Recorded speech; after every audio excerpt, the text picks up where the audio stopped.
Hello everyone and welcome to Firethem Plays Mountain Blade Warband, the Viking Conquest Reforged Edition, which is um, the expansion on the original game. So I have played a lot of Mountain Blade Warband when it came out, and I had a tremendous amount of fun playing it, and I'm sure the Viking Conquest is gonna be just as well, just as good. So we're gonna start a new game, and basically what I'm gonna do is I'm gonna do the character creation, and once that's done, I will skip the tutorial for you guys. I mean, I'm gonna play it because I don't think I have a choice, but I will not have you go through that because that's a bit long and boring. So we won't play the storyline because in these types of game, I want to do whatever I want, which is what I'm gonna do here. We are going to play on a normal difficulty, but I'm going to slightly reduce the damage we are gonna take, because let's be honest here, we are gonna take a shitload of damage, especially to begin with. But the budget, leveling, and recruitment are all gonna be normal, as same for friends damage, combat AI, tactical speed, campaign AI, and bandit parties. The only thing I'm going to change is actually I'm going to disable the scenic menus because they tend to lag a bit and I don't want you to have to go through that. And I'm going to, pump this to 200 around. I guess 201 is correct. 300 and more would cause problem. I think 200 is good enough. I don't know how much it's going to be necessary. I'm also going to add gore to the game because everybody wants to see decapitations. And I think that's going to be it for the beginning here. So we're going to start. Um, as for our character, so there's two modes basically. There's the male mode. Uh, Back in the day, when you were a man, it was much easier to have a kingdom. Actually, I think before Elizabeth in England, no women were allowed on any kind of throne, really, which is, totally sexist. I agree, but this is slightly historical, and that makes sense. Which means I'm going to try to be female, actually, because I want the overall challenge. We're going to be basically Joan of Arc if Joan of Arc was Norse and wanted to kill everything instead of, talking to Jesus. We're going to be tall, young, sanguine is going to be our personality. Basically, personality, virtues, occupations, stuff we learned as a child, vocation, and religion are all going to change the amount of skill points we have and the conversations we're going to get. So we'll go with fortitude. Our father was an outlaw. We were a slave. No, wait. We learned to steal while we were young, and we were a slave as an adult. And our religion is pagan because we are Norse and we don't give a fuck. So basically, the reason why it's easier to be a man in the game is actually because you can marry some some king's daughters, and then that'll create a link with them, and they'll be happy with you, and they might give you the kingdom at some point, as was the case back in the day. But as a female, now people are actually going to be dismissive and will much less try to engage into the diplomacy part of the game, which I'm totally fine with it because I want to kill stuff and not deal with the diplomacy. So basically, I will be the most kick-ass woman there is, and there's nothing you can do to prevent that because, girls are kick-ass. The game's saving policy will be I will scum save a little bit at some points. I'll try to skip that in the videos so you don't have to deal with that. Now you can enter. Yeah, all right. So a good name. Well, Luna Moon left our RimWorld colony last time. I'm gonna name her Luna. In remembrance. And basically, we have a lot of strength. Strength adds hit points, and there are many skills, as you can see, and some of them are limited. There's a maximum amount of points, like Weapon Master. The maximum level is 4 because we have 8 agility. So that's half of the amount of points here. So basically, only even numbers are going to be useful because odd numbers don't add points in the skill points.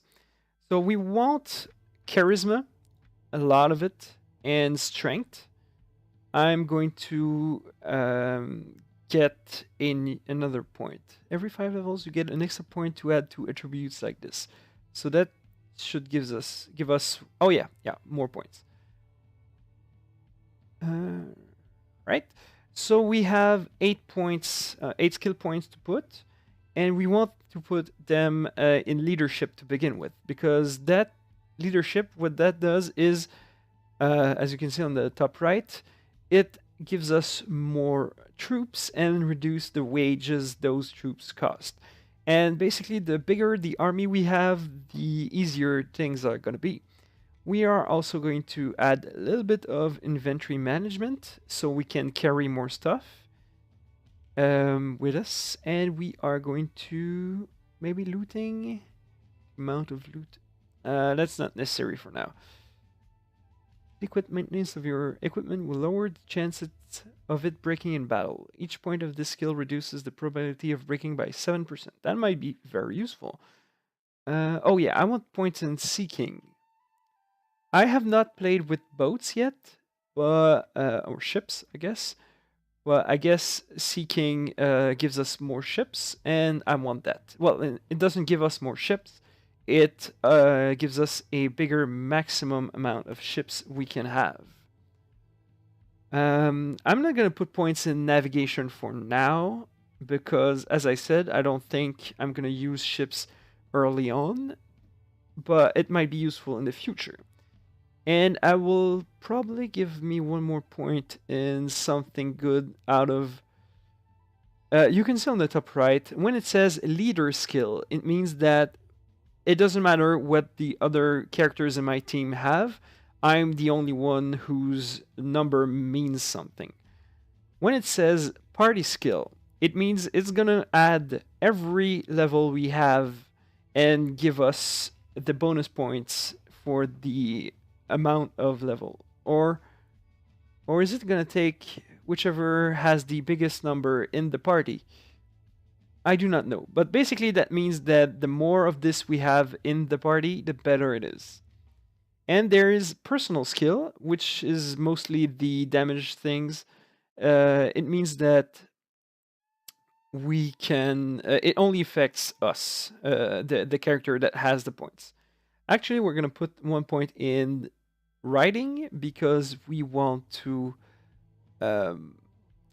ride a horse. And with a skill of 4 or higher, you can also call a horse with the H key, which is awesome, but we don't need that yet because we won't have a mount to begin with. And as far as weapons go, we're going to go one-handed weapons because it's much easier to work with a shield and sword, or basically anything with a shield. So the character creation, I don't really care, so we're going to randomize a bit until we find something moderately interesting. I guess that's good. Right, and I'm going to change her hair color because we are Norse and it has to be blonde. You know, that's how things are. You're Norse, you have blonde hair. I think. I don't know. It was a sign of beauty, I'm pretty sure. It doesn't really matter. We won't see the character all that much. Alright, so I'm going to cut the video right here and I'll come back after the tutorial. Alright, we're back. I think the tutorial was easier than I remembered. So we begin the game in this area of North Vigor. I think that's because we chose the Norse character, I guess. And this is one of the islands we'll have to conquer at some point. This is it? No, it's not connected. So we will actually need a boat to leave this area.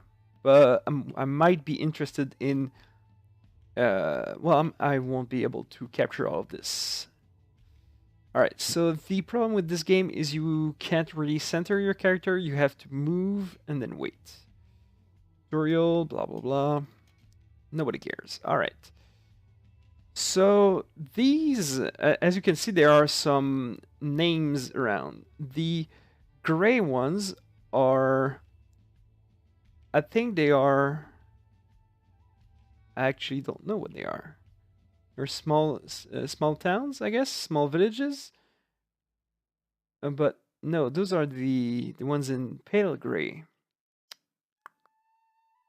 Well, there might be a reason. I don't quite know the difference right now between these two. Anyway, the main thing we need is the actual city. And Tonsberg is this city for us. It's going to be the only one. We might find some more here, like Squin, Edinburgh. This is like Edinburgh, but that's weird written. Jorvik. Those are capitals, and we can sell stuff there. We can buy, recruit people. The other villages are only going to give us small resources like food and some recruitment. Okay, so this is not a city. This is a, I guess. Oh yeah, that would make sense. That they are some kind of castle, I guess. So basically, this belongs to this guy. And what we want to do is go talk to people and see what they have to say. These two, I can already tell you, they are pretenders to the throne. No, this is the actual king. Sorry, the Jarl. So I'm going to ask him to give me permission to recruit people. And he's going to say no, of course, because I need to prove myself, which is kind of hard because I have to recruit men to prove myself to recruit men. But I'm going to ask him for a task, and he says, of course he does, he has a bounty to get. So I will hunt the bounty, and that will give me a bit of money. But first, I have to get enough money to buy a shield. Guthi is a priest, I guess, a pagan priest, or whatever the name for those people were. And basically, we have the option to raise morale with him and lose morale with Christians. We can also give him 1,000 gold or peningas, and we will just get a boost to our relationship with them. But at this time, we do not have the money or the inclination for that. These are guards, and they will not say anything. Same for those guys. So that's it for now. We can also walk around the grounds, but there is usually nothing very interesting going on here. Mostly these are going to be random people, but sometimes they will give us some quests. So this guy wants a lyre. He says it was stolen from him by a local guard. He went into hiding and no one can find him. He's probably hiding in one of the local villages nearby. If you return the lyre to me, I will reward you with 300 peningas. No problem, I will bring you the lyre back. Alright, so I didn't know that we could get quests like that, but that's awesome. The speed at which we are walking is sadly the fastest we can go, but at some point we will get a horse, and that will be better then. All right, so there is nothing we can do here. We have a small. Oh, cool. We have an axe, so that's a good start. I'm gonna go see the inventory. All right, so we got an axe, which is good, a knife, which is bad, and some rocks, and some bread and some fish to start with. That is quite good actually, because this, well, we eat some of it every day. The more people there are, the quicker it goes down, and the more different kinds of food we have, the more bonus to morale we have, because they don't stack with themselves. I mean, so bread is +4, fish is +5, so that's +9. But if we had another smoked fish, well, it wouldn't change anything. All it would change is once this one would be done, then we'd still have the bonus for the other one. So you want to have a lot of food around. In any case, we're going to start walking, and probably be scared because, yeah. So you see, there's 3 thieves right there, but I cannot fight 3 people by myself. I mean, I could fight some, but not that much. All right, so pagans are dominant here, and they do not care about me. So we can recruit volunteers, but of course the elder is going to be here first. He wants us to ask him. So I'm looking for men who are willing to follow me. I am recruiting. And he will say, you're looking for men, and I, by coincidence, know people in the area. So I will tell him, you do not look like anyone special, a wanderer like many others, with promises and sword, but nothing more. Why should I help you find recruits? Take these 300 peningas for any inconvenience I may have caused, and I see, well, you look like someone reasonable, let's negotiate. Because I'm sanguine, I'm gonna try this. Negotiation? Ha! Find yourself a friend, for you can't count of me as one. This conversation is over. Well, that sucks. I'm gonna try again, and then I'm gonna give him the actual money. Or I will have to leave and come back later. So he says, one of our slaves has overwhelmed his owner and fled. Alright, well, I will find him and bring him back. So basically what I'm doing is I'm accruing quests, and I have like a month to complete them. So this is gonna happen eventually. This is we'll see how things go. We have the name of the Jarl or the Herser. I have no idea what level that is in the hierarchy. His name is Kittil Bjornsorns. I'm sorry for people who hear this. And there are 168 people in the party, which is a lot. It's telling us where he's going and how fast he's going.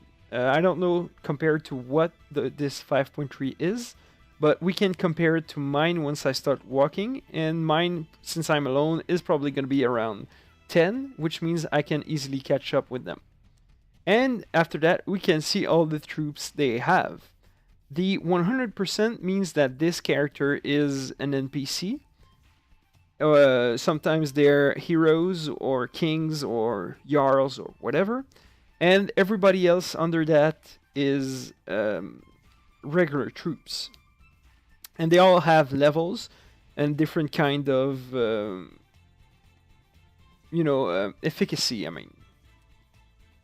So we're going to go and talk to this guy, and he's going to give us... See, we have almost over 11 speed.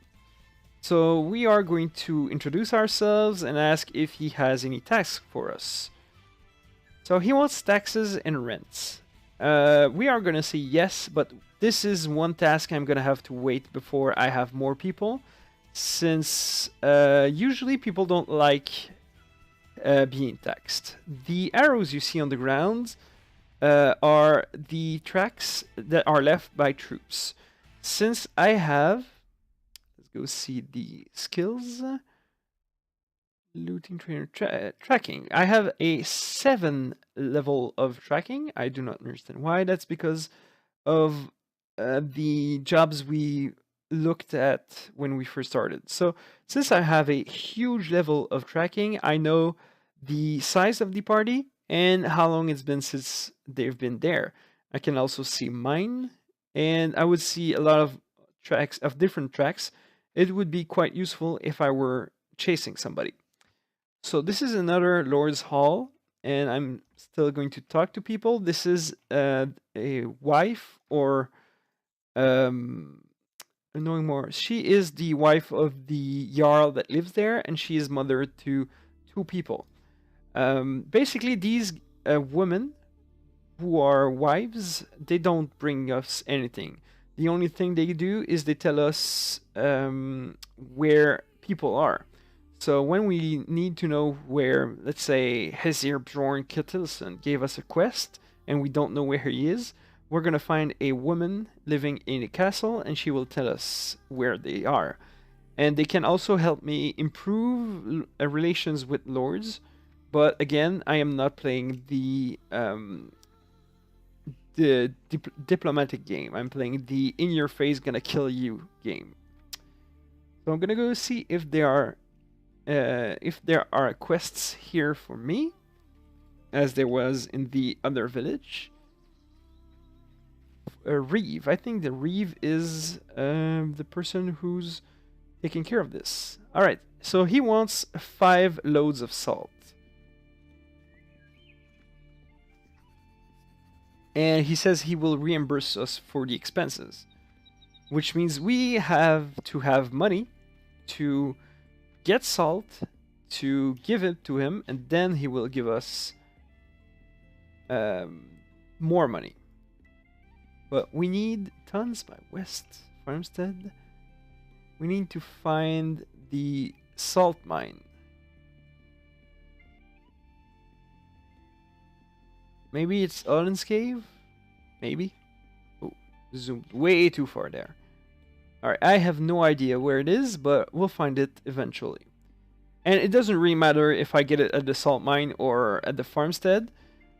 If they have 5 salts to sell and I can afford them, I will buy them. But now we have to find the village elder. Oh, that's a villager. One thing that always disappoints me with this game is how the cities are managed, the towns. Like, this is pretty. It is pretty. I mean, compared to the engine on which it runs, it looks pretty good, and it actually looks like a real village, which is kind of a bummer since it's real. It means that we have to walk quite a lot to get to one point or the other.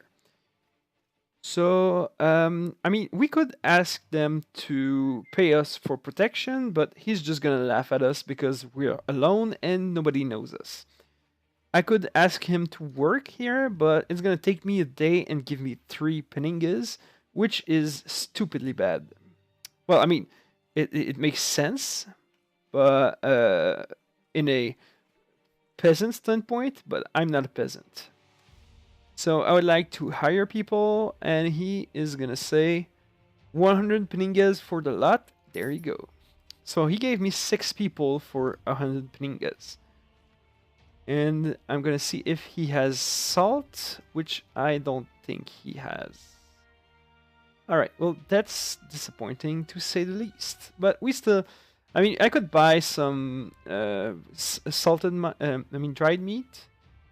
But beef and chicken and pork are actually gonna grow bad as we walk, and we won't eat it all.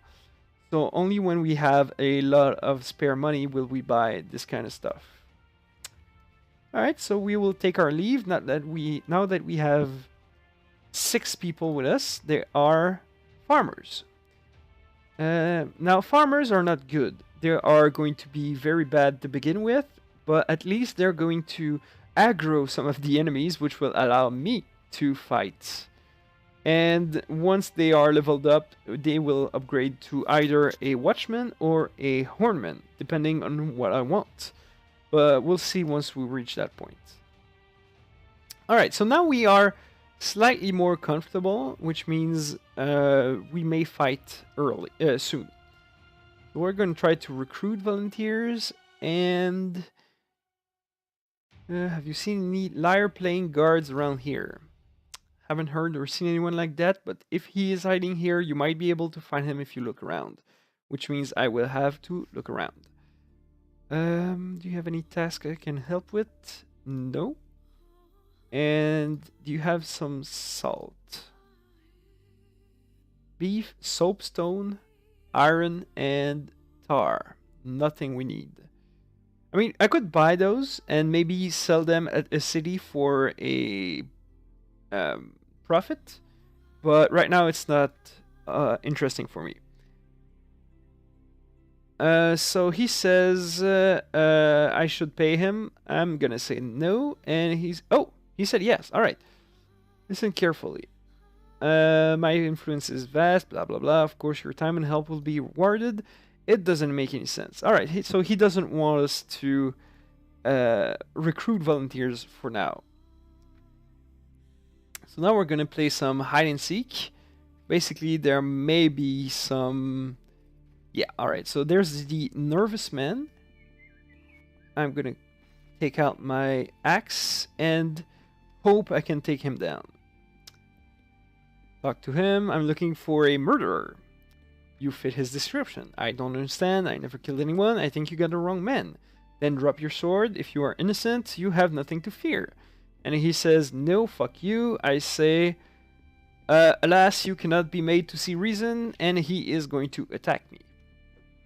So, basically this game, the fighting, how it works is you have to dodge the attacks, and once that's done, you can counterattack. Well, you can attack twice in rapid succession, but then they can counterattack too. You can see our health points on the left, on the bottom right, I'm sorry. Alright, so the text on the left is... Alright. The text on the left tells us what happens. Basically, you see the damage. There are speed bonuses if you attack while running. There are even more bonuses if you hold it for a while. And, well, I'm gonna get the shield. Sorry about that. Alright, I'm gonna get the shield. And the shield is actually quite easy because you only have to press the right button and then it pulls up. You can't attack anymore, but you protect from anything that comes in that direction. When you only have the axe, which has been dropped, I don't understand why. Oh yeah, because I can only carry so many things. So when you only have the axe like this, you have to press the button at the same time the enemy attacks you, which is why I was hit quite a few times, because you have to make sure that you press the button at the right time. So that's why a shield is so good, but although I did pick it up from the floor, I will not bring it back out of the area. It doesn't matter though, because we have finished the quest, which was hunt down Artfael the Fearless, and now we can go talk to Jarl Ktovi Hinogdi, and he will give us money in exchange for his head. But, well, we're gonna do that the next time, because we've reached the end of this episode. This is a new series of a game that I love to play, and there is a huge amount of content to be played with. Because, you know, this is just small parts of the towns, cities, castles, and there are many more things that are going to happen at some point. And, well, I hope you'll be here with me when this happens. In any case, I hope you enjoyed this video, as I did. I hope that if you have any questions or comments, you will try to contact me. I would love to chat with you about anything you'd like, basically.